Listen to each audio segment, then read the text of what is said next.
Hello everyone and welcome back to the channel. This is the place where I mostly talk about games, movies, TV series and anime, usually reviewing them in order to determine whether they are worth the watch or play. As there are literally an overabundance of content present to watch or to play, I'm just trying to be a guide of sorts to help you filter out the content and find the ones which are actually worth your time investment. So keeping up with the theme of the series today, we're going to check out Loki Season 2 and if it's worth spending your time watching. Well, if I'm being completely honest, Loki was the last strand keeping me from giving up on MCU and its current state, because Season 1 was very well written, very well paced with an interesting and intriguing plot, which literally expanded the Marvel Universe and Loki's place in it, significantly in a very positive way. So obviously, expectations were quite high on Season 2's arrival, and let's see how that went. That's how I was introduced. Pretty arrogant. It's like calling yourself last man standing. So the plot of Season 2 picks up right where the finale of Season 1 left us, in the aftermath of branching timelines after the death of He Who Remains.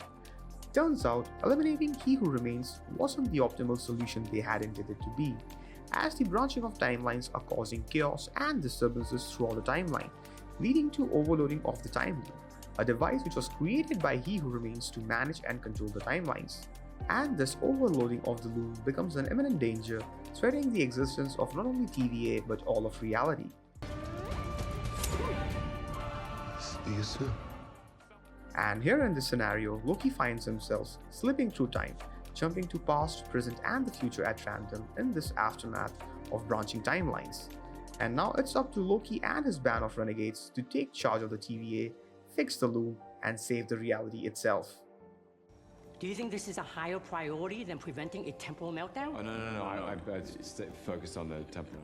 Even though Season 2 kicks off right from the cliffhanger finale of Season 1, it still takes some time for the confusion to settle down and the dice to start rolling. The pacing of this season is a bit inconsistent and can be considered a slow burn. I know Season 1 was no fast-paced action-adventure, but it had consistency with its pacing and tried to engage us in the plot with its complexity. Whereas here, story direction can be considered slow-paced and complex just for the sake of being convoluted, without any additional artistic payoffs. But once you move past the initial pacing, the plot starts gripping you and becomes more engaging each passing episode. And after a series of disappointing Marvel projects, Loki Season 2 quite literally comes like a saving grace for the entire MCU.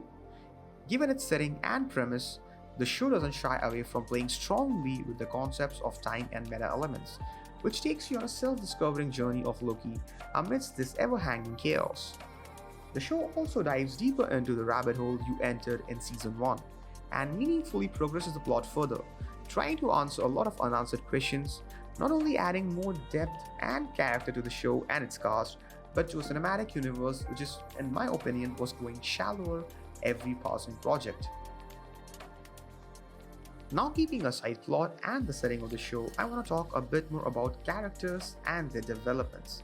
This season the character developments were prioritized and took a bit of a personal approach, which not only added more substance to the plot but emotional depth to the main cast, which they rightfully justified with their solid performances. Even the rogue AI, Miss Minutes, gets a meaningful character progression which I personally wasn't expecting. What took you so long? What am I doing here? Oh, don't get your britches in a stir. Speaking of character performances, Tom Hiddleston and Owen Wilson just stood out and were fantastic, where they simply clicked together splendidly, slipping naturally into their characters as Loki and Mobius, with a superb chemistry which reflected that and was amongst the highlights of the season. How about a slice of pie? Key lime. Okay, great. Jonathan Majors and Sofia Di Martino also returns this season, reprising their roles as one of the Kang variant and Sylvie, which they also portrayed quite splendidly. And this dynamic cast of rogues also gets a special addition in the form of Ke-Huy Quan from Everything Everywhere All at Once, as OB the tech genius, who wrote the entire TVA guideline. The introduction of this new character was a cool new meta element, and Quan justifies that role pretty splendidly. Although the story progression and character performances were quite solid and splendid, but I did experience that at certain scenarios, the performances were a bit out of character, appearing like a cheesy drama.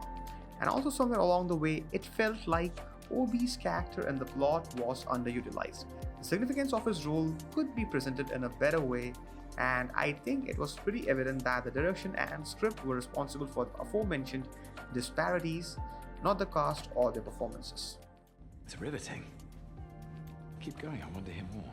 Despite some irregular storytelling and pacing, Loki Season 2 is still the only worthwhile Marvel entry I experienced in recent times, with a meaningful plot which literally progresses MCU narrative forward, as these developments presented in the Season 2 gave us a bit of a much needed insight on He Who Remains and the multiversal Kang War, which is quite essential because Kang and his variants are supposed to be the next major threat in Marvel Cinematic Universe.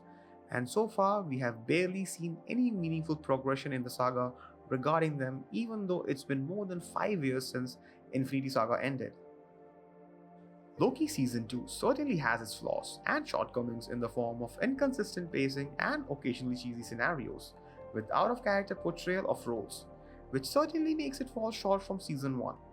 But I would still say that it's worth the watch, as the show is not without its merits, where the setting of the show is quite meta and philosophical in a good way, with cinematography and cinematics which reflects that, and is comparable to that of a movie-level production quality. The show also has a solid cast of supporting characters with personal relevance who performs quite significantly, and a plot progression about Loki and his glorious purpose, a journey of self-discovery which brings his entire story to a full circle, and in such a way which made me remember why I loved MCU and thought it was awesome in the first place, making me a bit more hopeful for future Marvel projects. A little over the top, don't you think, all the shadow play? I thought it was spot on. So folks, that's it from my side today. Thank you for watching the video. Please let me know your thoughts on it. If you have already watched the season, do let me know your experience on the comment section. And also let me know if there are any other movies, series or anime you'd like me to review and figure out if they're actually worth the watch. So don't forget to drop a like, comment your feedbacks, subscribe for more incoming videos, and I'll see you soon in the next one.